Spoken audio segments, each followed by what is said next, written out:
Did Jeffrey Epstein eat pizza? I don't think there's anyone on planet Earth that doesn't believe he was guilty of everything he's accused of.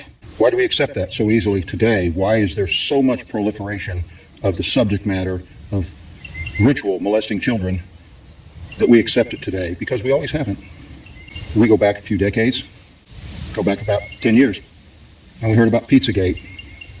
And that was a story about people running this pizza shop being related to the matter of collecting children and torturing them and sexually abusing them and stuff. And then it got turned in the media into just something that tinfoil hat wearers were blowing up because they must not have liked this guy's pizza or something.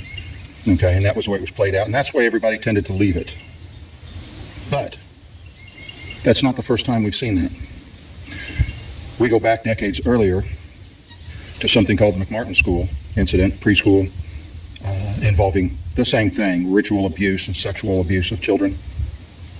And a man who had been a FBI agent, and not just your average one, but he was the head of the Los Angeles FBI, and at one time was considered to become the overall director of the whole FBI, Ted Gunderson. And he was treated very much like this media story about Pizzagate, to be this whack job and stuff off on something because he's not quite got all his marbles. Well, you know, Ted Gunderson was one of those gung-ho FBI, I walked in the door and I'm in charge now type guys. When I talked to him years and years ago, he'd been looking into things like the McMartin case and how justice is turned upside down and the entire system is protecting all these kind of things.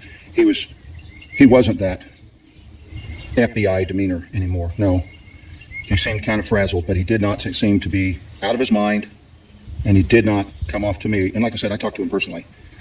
He did not come off to me like somebody who was making anything up, like somebody who was, he had seen enough of it and seen so much it was wearing him down. But the McMartin School was played up into just stories little kids, little 5 and 6 year olds were telling people and making up in their imagination, and silly adults took it and like it was true.